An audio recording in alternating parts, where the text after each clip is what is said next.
Alright guys, so the NBA draft just happened and just finished.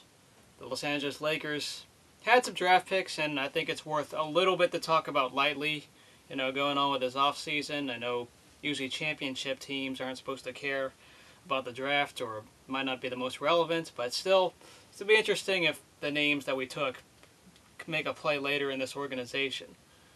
So as to recap what we did, first off, 2 years ago, Pau Gasol was traded to the Los Angeles Lakers for 2 first-round draft picks. That included 2008's first-round pick and the 2010 first-round draft pick. So Gasol was pretty much traded for those 2 and a bunch of expiring contracts. We also got Memphis' second-round pick of 2010 because of that. So with Memphis' second-round pick, we took a guy named Devin Ebanks out of West Virginia. Shout out to Cartman, who's a Magic fan. I'll leave him in the description. But yeah, Cartman, he was talking on Twitter, and he was mentioning how he wanted Devin Ebanks to fall. So he fell to the second round. Some people had him as a late first-round pick, maybe a early second-round pick, but he was able to fall to the Lakers. They knew he'd get drafted. He was 2 and done at West Virginia, sophomore. Guy is reported to be a rebounder and defender. I can only go by what the book says.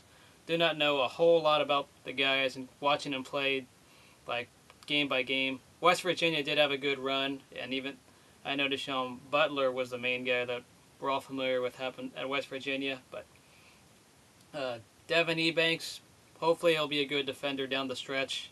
Most likely he'll be taking Josh Powell's position or Adam Morrison's spot on the roster. I think he's a 3. He's a 6'9", small forward. I don't think he could play the 4. You're probably too short to play at 6'9". But he's a good rebounder and good defender. I don't mind that because sometimes there's those defensive collapses, and if he can stop those small forwards, it'll be key. Second guy we took with the 58th overall pick was Derrick Caracter, guy from UTEP. He was a Louisville guy who transferred to UTEP. UTEP did have a good appearance in the NCAA tournament. They had a very good regular season, and this Derrick Caracter had to have led them to a solid season. He was pretty much maybe wasn't the greatest at Louisville. It's reported he's turnover prone, but also a rebounder. So I think he could play the 4 or the 3. I'm not sure exactly, but most likely he'll be playing in Europe. So I wonder what our last year draft pick from 2009, Chinamelu Elanu, maybe he'll be on this team coming up. Maybe he'll join Devin Ebanks and fight for the competition, as probably Josh Powell and Adam Morrison leave the team. Not sure about DJ Benga or not, but Devin Ebanks should be able to stay with the team when he's signed, most likely. So we'll find out what happens. Laker fans probably wouldn't be one of my last videos of this offseason, unless some major thing happens this free agency, or if Phil Jackson retires. I'll talk about that for sure, but if he doesn't, you won't see me saying anything. A major trade or something signing must happen this offseason for me to talk about them again this summer.